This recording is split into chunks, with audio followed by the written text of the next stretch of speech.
അപ്പോൾ ഇതിനായിട്ട് നമ്മളിവിടെ 3 മീഡിയം സൈസ് സവാളയാണ് എടുത്തിരിക്കുന്നത്. ഇത് നമുക്ക് നന്നായിട്ട് നല്ല നൈസായിട്ട് അരിഞ്ഞെടുക്കാം. അപ്പോൾ നമ്മൾ നൈസായി അരിഞ്ഞു വെച്ച സവാളയാണത്. ഇതിലേക്ക് നമുക്ക് ഒരു 4 പച്ചമുളക്, അപ്പോൾ മുളകൊക്കെ എരിവിനനുസരിച്ച് നമ്മുടെ ഇഷ്ടത്തിനനുസരിച്ച് കൂട്ടുകയോ കുറയ്ക്കുകയൊക്കെ ചെയ്യാം. അപ്പോൾ ഒരു 4 പച്ചമുളക് എടുത്തിട്ടുണ്ട്. അതുപോലെ ഒരു ചെറിയ കഷ്ണം ഇഞ്ചി, അത് നല്ല നൈസായിട്ട് അരിഞ്ഞെടുക്കണം. അത് കടിക്കുമ്പോൾ നമുക്ക് അത്ര വലിയ സുഖമൊന്നും ഉണ്ടാവില്ല. അപ്പോൾ അത് കാരണം മാക്സിമം നൈസായിട്ട് അരിയാൻ പറ്റുമോ അത് വെച്ചാൽ നന്നായിരിക്കും. അതുപോലെ കുറച്ച് കറിവേപ്പില, ഇതെല്ലാം കൂടി നമുക്ക് ഇതിലേക്ക് ഇട്ട് കൊടുക്കാം.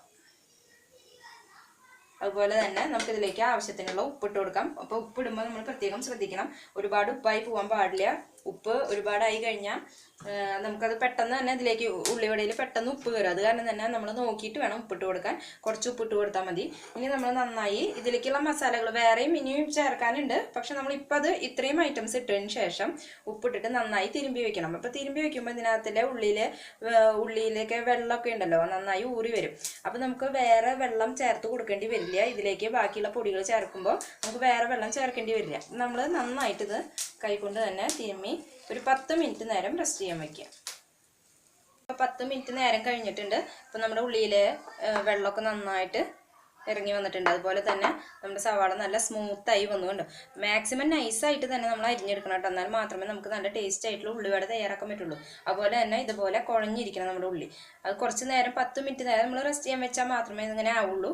അതുപോലെ തന്നെ ഇനി ഇതിലേക്ക് നമ്മൾ ചേർക്കുന്നത് മുളക് പൊടിയാണ്. അപ്പോൾ ഞാനിവിടെ കാശ്മീരി മുളക് പൊടിയാണ് എടുത്തിരിക്കുന്നത്. ഇപ്പോൾ ഒരു 1/4 ടീസ്പൂൺ കാശ്മീരി മുളക് ചേർക്കാം. ഇല്ലയെന്നുണ്ടെന്ന് വെച്ചെങ്കിൽ നിങ്ങൾക്ക് നല്ല മുളക് പൊടിയാണെങ്കിൽ ഇതിൻ്റെ പകുതി ചേർത്ത് കൊടുത്താൽ മതി. എരിവിനനുസരിച്ച് നമ്മൾ കൂട്ടുകയോ കുറയ്ക്കുകയൊക്കെ ചെയ്യാം കേട്ടോ. അതുപോലെ തന്നെ പിന്നെ നമുക്ക് ഇതിലേക്ക് ആവശ്യമുള്ളത് ഇതിൻ്റെ ഫ്ലേവറാണ്. അപ്പോൾ ഫ്ലേവർ എന്ന് പറയുമ്പോൾ നമ്മൾ ഒന്നെങ്കിൽ നമുക്ക് കായത്തിൻ്റെ പൊടി, ബേസിക്കായിട്ട് നമ്മുടെ ഉള്ളിവടയിൽ കായത്തിൻ്റെ പൊടിയാണ് ഉണ്ടായിരിക്കുക. അപ്പോൾ കായത്തിൻ്റെ പൊടി, അതുപോലെ തന്നെ നമ്മൾ ഇതിനകത്ത് അയമോദകം, പെരിഞ്ജീരകത്തിൻ്റെ ഫ്ലേവർ, അതുപോലെ തന്നെ താല്പര്യമുള്ളവർക്ക് ഗരം മസാല അല്ലെങ്കിൽ മീറ്റ് മസാലയോ ഏത് വേണമെങ്കിലും ചേർത്തുണ്ടാക്കാം. അപ്പോൾ നമ്മൾ നാളെ തയ്യാറാക്കിയിട്ടുണ്ടായിരുന്നു ഇഡ്ഡലി ബജ്ജി. അപ്പോൾ ഇഡ്ഡലി ബജ്ജിയിൽ ഞാൻ ഗരം മസാല ചേർത്തിട്ടാണ് ആ ബജ്ജിയുടെ മാവ് തയ്യാറാക്കിയിരുന്നത്. അപ്പോൾ ഞാൻ ഇഡ്ഡലി ബജ്ജി തയ്യാറാക്കിയതിൻ്റെ ബാക്കി മാവിൽ അല്പം ഇതുപോലെ സവാള ഇട്ട് ചെയ്തപ്പോൾ നല്ല ടേസ്റ്റ് ഉണ്ടായിരുന്നു. അപ്പോൾ ആ ഒരു ഫ്ലേവറിൽ വെച്ചിട്ട് നമുക്ക് ചെയ്യാവുന്നതാണ്. അപ്പോൾ കാണാത്തവരുണ്ടെങ്കിൽ തീർച്ചയായിട്ടും അത് കാണുക.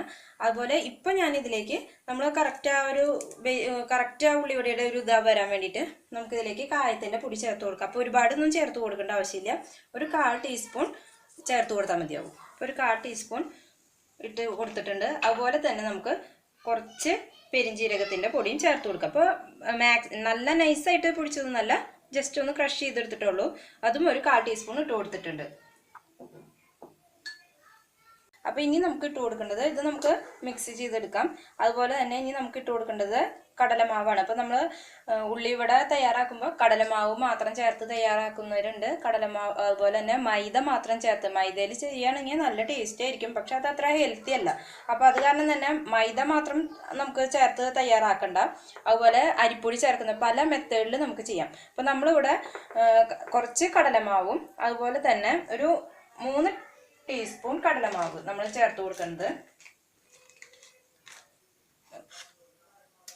ഇതിനെ കറക്റ്റായിട്ടൊരു കണക്കൊന്നും നമുക്ക് പറയാൻ പറ്റില്ല.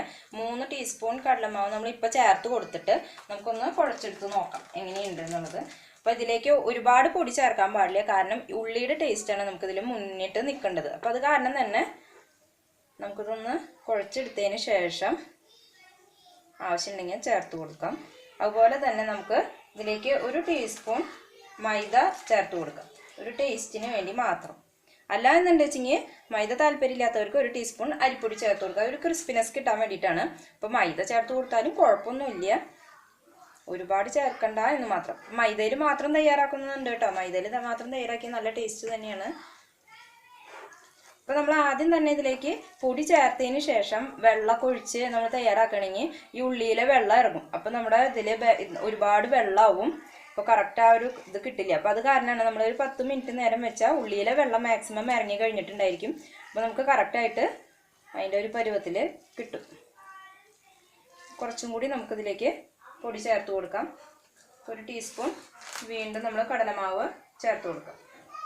അപ്പോൾ നമ്മുടെ ബാറ്റർ തയ്യാറായിട്ടുണ്ട്.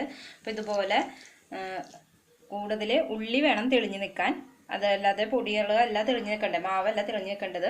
ഒരുപാട് ഉള്ളിയായിട്ട് ആ ഒരു പരുവത്തിലാണ് നമ്മൾ എടുക്കേണ്ടത്. അപ്പോൾ ഇതിൽ നമ്മൾ ഒട്ടും തന്നെ വെള്ളം ചേർത്തില്ല. അപ്പോൾ ആദ്യം തന്നെ വെള്ളം ചേർത്തില്ലെങ്കിൽ തീർച്ചയായിട്ടും അത് കൂടുമായിരുന്നു. അപ്പോൾ നമുക്ക് പൊടി ഇട്ടുകൊണ്ടിരിക്കാനേ നേരം ഉണ്ടായിരിക്കുള്ളൂ. അപ്പോൾ ഞാൻ ഇതിലേക്ക് ഒരു 5 ടീസ്പൂൺ കടലമാവും 2 ടീസ്പൂൺ മൈദയാണ് ചേർത്ത് കൊടുത്തത് കേട്ടോ. അപ്പോൾ മൈദയ്ക്ക് പകരം മൈദ താല്പര്യമില്ലാത്തവർക്ക് അരിപ്പൊടി വേണമെങ്കിൽ ചേർത്ത് കൊടുക്കാം, കുഴപ്പമില്ല.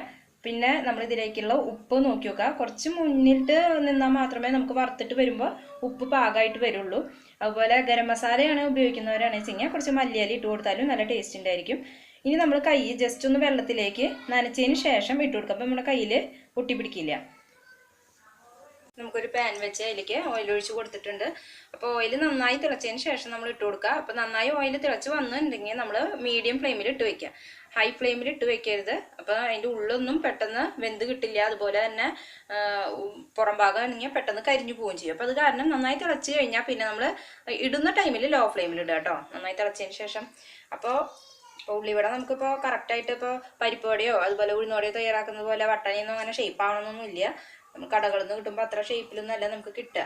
അപ്പോൾ ഒരുപാട് കനത്തിൽ ആക്കി എടുക്കണ്ട, നമ്മൾ കുറച്ച് ഒന്ന് കനം കുറച്ച് ജസ്റ്റ് ഇതുപോലെ ഒന്ന് കയ്യിൽ വെച്ച് പരത്തി അങ്ങനെ ഇട്ട് കൊടുക്കാം.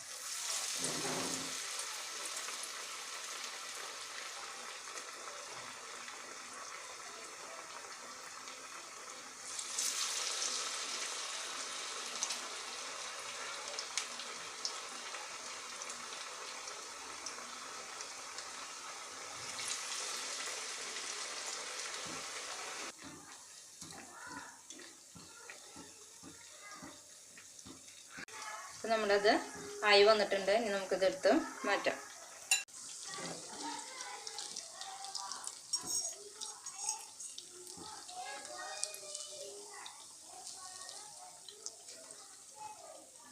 നമ്മുടെ എല്ലാം തയ്യാറാക്കി കഴിഞ്ഞിട്ടുണ്ട്. അപ്പോൾ ഈ ഒരു ബാറ്ററിൽ നമുക്കൊരു 10 എണ്ണമാണ്. അപ്പോൾ അതിപ്പോൾ ആ ഒരു കറക്റ്റ് അളവ് പറയാൻ പറ്റില്ല, കാരണം വലിപ്പത്തിനനുസരിച്ചിരിക്കും എണ്ണം. അപ്പോൾ എനിക്കിപ്പോൾ ഒരു 10 എണ്ണമാണ് കിട്ടിയിരിക്കുന്നത് കേട്ടോ. അപ്പോൾ എല്ലാവർക്കും ഇഷ്ടമായി കാണുമെന്ന് വിചാരിക്കുന്നു. തീർച്ചയായും ട്രൈ ചെയ്ത് നോക്കുക. അതുപോലെ തന്നെ ആദ്യമായി കാണുന്നവർ തീർച്ചയായും സബ്സ്ക്രൈബ് ചെയ്ത് സപ്പോർട്ട് ചെയ്യുക, കമൻറ്റ് ചെയ്യുക. അപ്പോൾ അടുത്ത റെസിപ്പിയുമായി നമുക്ക് വീണ്ടും കാണാം. താങ്ക്